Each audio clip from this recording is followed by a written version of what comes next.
सभी साधकों को और सबके अंदर बैठे परमात्मा को मेरा प्रणाम। मैं आराधना अरोड़ा अपने channel Aradhana Arora the unique प्राणा में आपका स्वागत करती हूँ। और आइए इसी के साथ सेशन की शुरुआत करते हैं और आपके साथ कंटिन्यू करूंगी केनोपनिषद। आध्यात्मिकता में गहरे उतरना यानी ज्ञान की प्राप्ति। और ज्ञान प्राप्ति सबसे बड़ी उपलब्धि है। स्वयं को जानना, अपने इस दुनिया में आने के उद्देश्य को जानना। ये ज्ञान तभी होगा जब ध्यान में आप गहरे उतरोगे। ज्ञान यानी ज्ञानेंद्रियों द्वारा प्राप्त बौद्धिक अनुभव। और ज्ञान प्राप्ति करने के लिए ज्ञान पर विचार करो, उस पर चिंतन करो, मनन करो, फिर उसका मंथन करो और फिर उसको अनुभव में लेकर आओ। सिर्फ इतना ही नहीं कि आपने ज्ञान सुन लिया, सत्संग सुना या कोई धार्मिक पुस्तक पढ़ी, बस हो गया।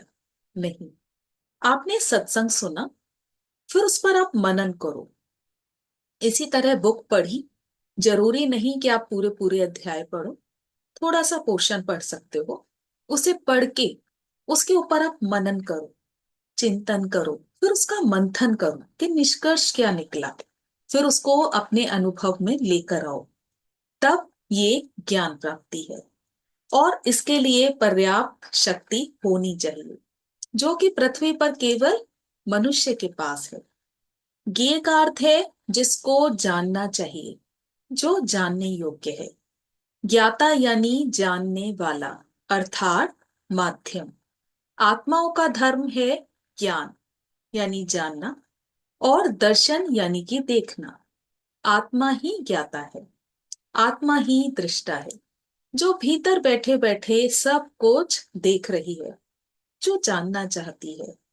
संसार में ज्ञानी भी हैं और अज्ञानी भी हैं, और दोनों के ही कर्मों से पता चलता है। अज्ञानी कर्म करने से पहले उसका फल निश्चित कर लेते हैं कि अगर मैं ये कार्य करूंगा तो इसका मुझे ऐसा फल मिलेगा। और ज्ञानी समस्त कर्म करते हुए भी दृष्टा भाव में रहते हैं। संपूर्ण जगत को आत्मा की तरह ही जानना, यानी मैं भी एक आत्मा और सामने वाली भी एक आत्मा। ना कर्म करने वाला बचा और ना ही उसको भोगने वाला बचा। जब दो है ही नहीं तो कौन पाप करने वाला और कौन भोगता और कौन भोग्य। पाप पुण्य ये दोनों ही द्वैत की भाषा है। यानी कि जब आपको लगे कि मुझे अब ज्ञान प्राप्ति हो गई है, तो अपना फिर से निरीक्षण करना। वो ये कि क्या आप अभी भी ऐसा सोचते हैं कि अगर मैं ये कर्म करूंगा तो इसका मुझे ये पाप मिलेगा, अगर मैं ये कर्म करूंगा तो इसके मुझे इतने सारे पुण्य मिलेंगे। अगर आप अभी भी ऐसा सोचते हैं तो ये भाषा है द्वैत की और अज्ञानियों की ये भाषा है। जब मन कुछ त्यागता है, कुछ भोगता है, कुछ सोचता है, कुछ चाहता है, तो ये बंध है। यानी कि अभी भी आप इन बंधनों में बंधे हुए हैं। और जहां मन इन सबसे अलग हुआ, शून्य हुआ, यानी करना सब कुछ है लेकिन दृष्टा भाव। और जब हम दृष्टा भाव में रहते हैं तो गलत होता ही नहीं, क्योंकि उस समय हम पूरी तरह से अवेयर रहते हैं। कोई क्रिया ही नहीं होती, और जब कोई क्रिया ही ना हो तो आप मुक्त हो। प्रकाश स्वयं प्रदीप्तमान है, उसकी मौजूदगी ही दूसरी वस्तुओं में दिखती है। यानी दूसरी वस्तुएं तभी दिखेंगी जब उसके ऊपर प्रकाश पड़ेगा। तो अगर प्रकाश ना पड़े तो क्या ये वस्तुएं दिखेंगी? वस्तुओं को जानना प्रकाश पर निर्भर है, लेकिन प्रकाश किसी पर निर्भर नहीं। प्रकाश प्रकाश ही रहेगा, वह खुद अपने आप को दर्शाता है। यही ज्ञान हमारी आत्मा के लिए भी है। हर चीज हमारी आत्मा द्वारा ही जानी जाती है, लेकिन वह स्वयं किसी के द्वारा नहीं जानी जाती, क्योंकि वह तो स्वयं ही प्रकाशवान है। आत्मज्ञान का अर्थ ये नहीं है कि आत्मा को किसी और चीज के द्वारा जाना जाए। हमेशा जो जानने वाली है वही आत्मा है जो स्वयं को प्रकट करती है, स्वयं सिद्ध है, क्योंकि आत्मा के पास सारा ज्ञान है। बस हमारा मन ही फालतू के विचारों से, सोच से इतना भरा हुआ है कि आत्मा स्वयं को प्रकट करे कैसे। संसार के बंधनों में इतना फंसा हुआ है कि आत्मा स्वयं को प्रकट कर ही नहीं पाती। तभी कहा जाता है, आप ध्यान करो, अपनी आध्यात्मिकता की शुरुआत करो, ध्यान करो, धार्मिक पुस्तकें पढ़ो। और ऐसा करने से आपको सही गलत का बोध होता है, सत्य का बोध होता है। फिर स्वयं में इतना ज्ञान आता है कि आपको ये पता लगता है कि क्या मार्ग सही, कौन सा मार्ग गलत।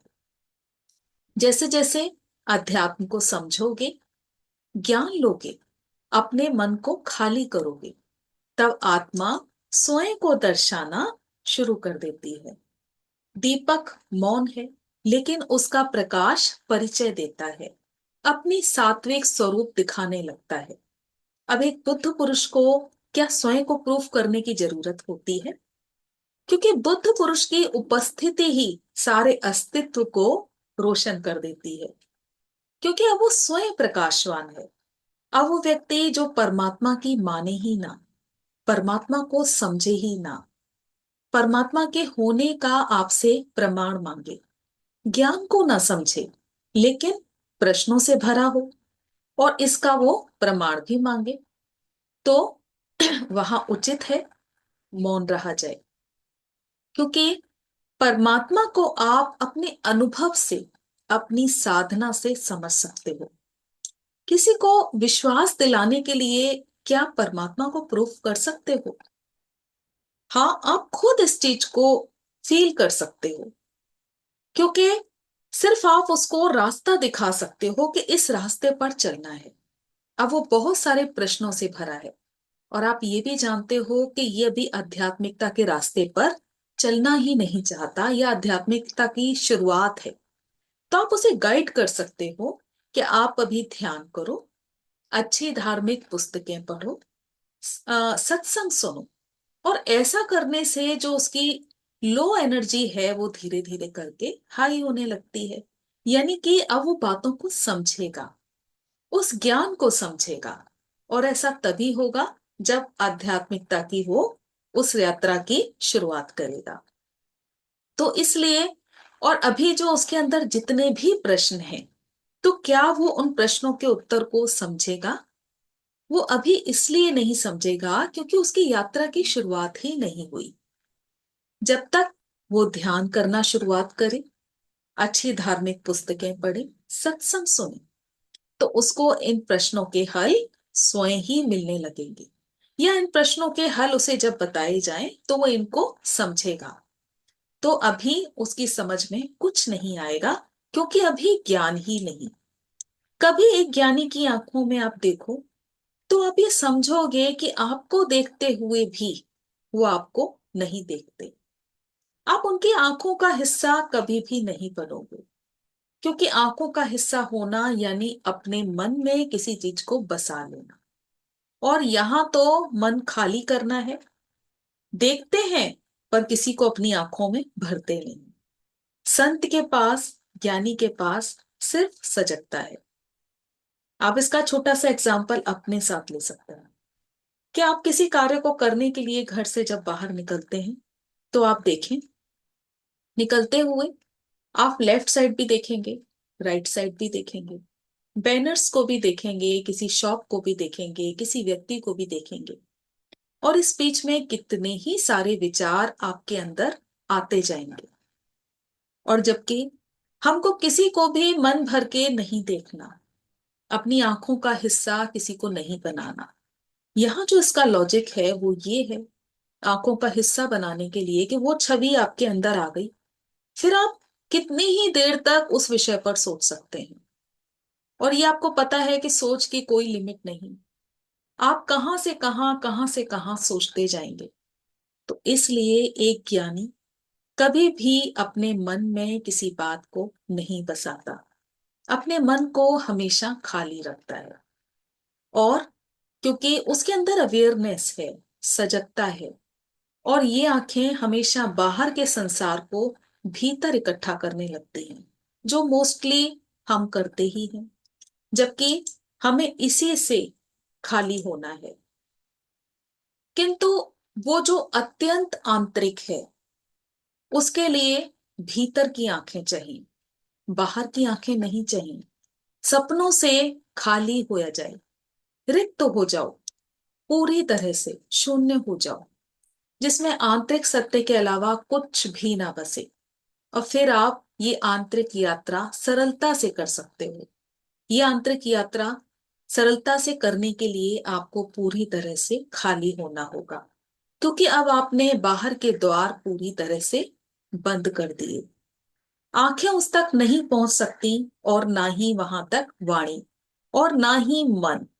इसलिए अपनी पकड़ को ढीला छोड़ दो, अपनी आंखों को भी बिल्कुल पूरी तरह से फ्री कर दो। कोई भी छवि उसमें ना बसे, वाणी को भी ना पकड़ो और मन को भी ना पकड़ो, पूरी तरह से आजाद कर दो। ऐसा नहीं कि आप कुछ बोलोगे नहीं, कुछ देखोगे नहीं, कुछ सुनोगे नहीं। सब कुछ करते हुए भी अवेयरनेस होनी चाहिए, जागरूकता होनी चाहिए। उस चीज को हमने पकड़ना नहीं है, शून्य भाव में रहना है, क्योंकि यही समय है जागने का, अब नहीं तो कब। तो उम्मीद करती हूँ बहुत अच्छे से आप समझे होंगे। आज के लिए बस इतना ही। बहुत बहुत धन्यवाद सभी का।